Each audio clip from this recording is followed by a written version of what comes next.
Hi, Mystery Recapped here. Today, I'm going to explain a survival thriller movie called Backcountry. Spoilers ahead. Watch out and take care.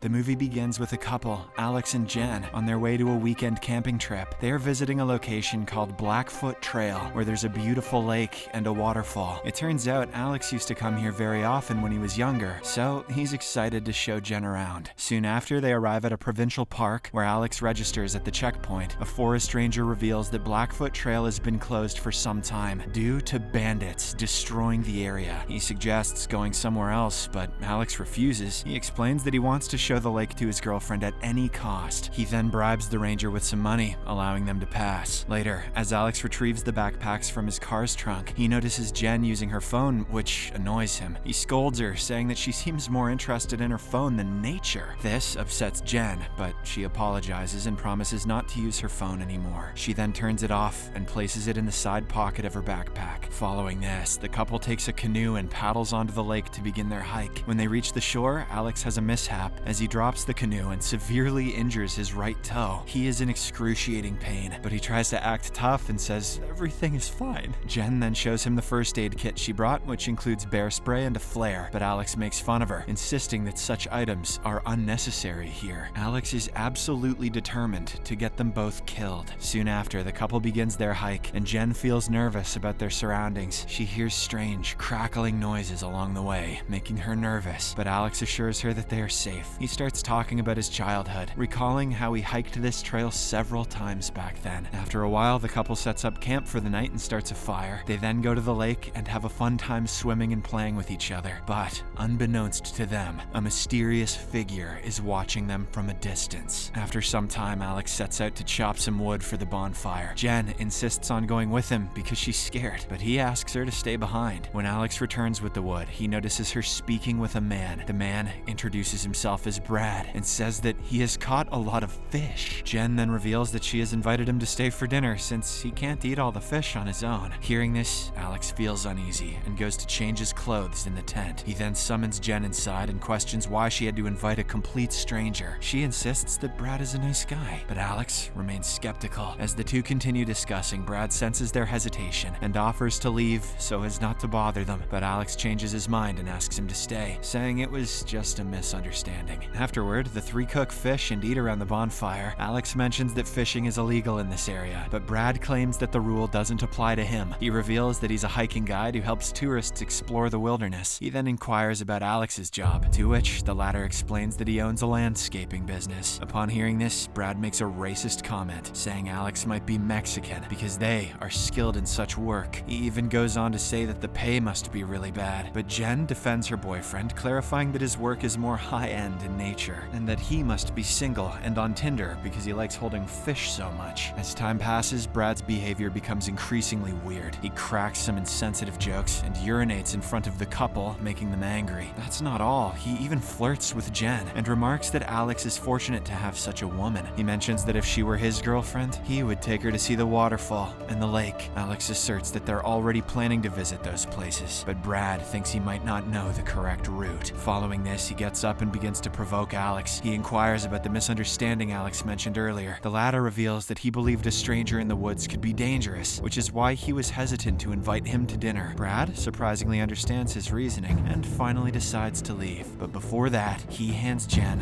her underwear, which was lying on the ground. I gave it a quick sniff. Afterward, Alex scolds his girlfriend for inviting such a weirdo into their camp, and she apologizes to him. He then decides to keep an axe in case Brad returns to them. The scene then shifts to the next morning, where the couple wakes up and resumes their hike. Alex notices bare footprints on the way, but decides not to tell Jenn because he's still determined to get her killed. At the crossroads, she is surprised when Alex chooses the smaller path over the larger one, but she trusts her boyfriend and follows him. As night falls, they again set up camp with a bonfire. Alex notices a wound on his foot and realizes the canoe has severely damaged his toenail. He grimaces as he painfully removes it and cleans the wound with alcohol. Alex then hangs his blood-soaked socks on a branch and goes to sleep. As dawn approaches, Jenn is startled awake by some noises, so she quickly wakes him up. He initially calms her down, but becomes worried himself as the noises get louder. They worry that Brad might have returned, but suddenly, the noises stop. In the morning, they discover blood-soaked socks and a broken tree nearby, implying that a large animal was drawn to the blood and was looking for food. Jenn gets very scared and insists she wants to go home. However, Alex persuades her to stay and assures her that the journey will be worth it, even though every bad thing that has happened so far has been expressly his fault. In the next scene, as the couple is venturing through the woods, they suddenly smell a strong,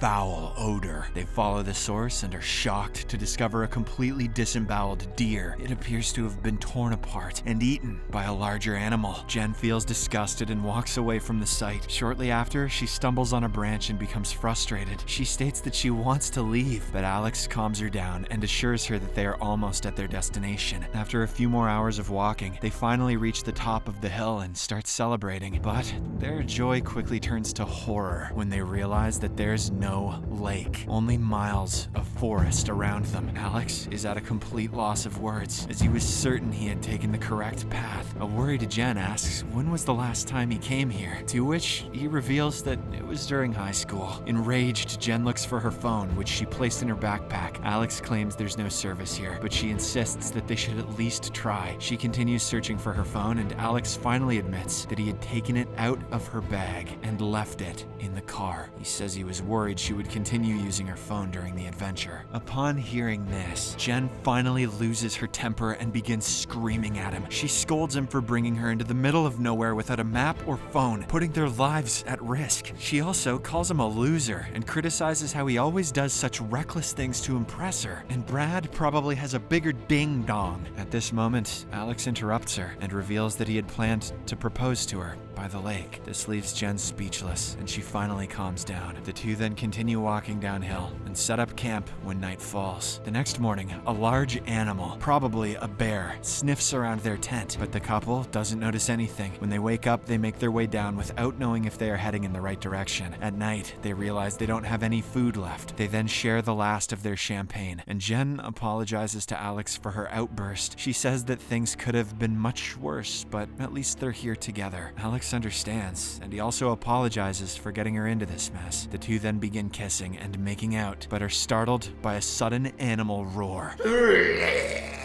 This scares them shitless, prompting them to quickly retreat inside the tent. The following morning, the couple hears loud noises coming from outside, which freaks them out even more. Alex pulls down the zipper of the tent and sees a huge black bear in the distance. He begins looking for his axe, but realizes he has left it by the fire. He then closes the zipper and prays that the bear will move on. But moments later, when Alex opens the tent again, he sees the bear charging directly towards them. Jenn anxiously reaches for her anti-bear spray, but it slips out of her hands as the bear suddenly enters the tent. It then injures her hand, causing her to lose a great deal of blood. Realizing the gravity of the situation, Alex bravely stands in front of his girlfriend. He gets ready to face the bear, but it easily overpowers him and injures his leg. At this moment, Jenn finally uses the spray, causing the bear to run away. She then tries to treat Alex's wound, but the bear once again shows up. It drags the poor guy out of the tent and begins tearing into his flesh. Alex realizes that he's not going to survive, so he urges Jenn to run away as fast as she can. She hesitates at first, as she doesn't want to leave her boyfriend behind, but when Alex is eventually killed, she grabs the ring and runs away from there. Jenn wanders aimlessly around the forest, with blurry vision due to the blood loss and trauma. This depletes her remaining energy, and she ends up passing out on a boulder. When she wakes up, she screams for help, but to no avail. Jenn puts the ring on her finger, and soon hears the animal growl in the distance. She immediately climbs a tree with great struggle and spends the night there. The next morning, Jenn is awakened by the sound of a helicopter flying above. She desperately cries for help, but the chopper doesn't notice her and passes on. Although disheartened, Jenn continues walking downhill and soon finds a waterfall along the way. She drinks some water from there and checks the wound on her hand. When she realizes that it has gotten worse, she carefully cleans it and wraps a cloth around it to stop the bleeding. Jenn then eats some random berries without knowing if they're even edible. But her moment of respite is cut short when the barbarian barbaric bear shows up and starts chasing after her. Severely exhausted, she climbs down the rocky slope to the right of the waterfall. She manages to hide from the bear, but slips and falls a few meters, breaking her ankle. Jenn then makes a splint out of nearby branches and continues walking. She lights her flare at night and uses it to guide her way back to the park. The next morning, Jenn is still walking through the woods, but soon passes out due to weakness. When she wakes up, she notices a deer in the distance. She then gets up and tries to go after it, but soon arrives at the abandoned canoe on the lake shore. Jenn uses her last bit of strength to paddle and heads to the checkpoint. Once there, she collapses on the ground and is discovered by a group of tourists. Brad, who is guiding these tourists, notices her and rushes to help. Subscribe for more videos like this, turn on notifications, and leave a like to help the channel out. Thank you for watching.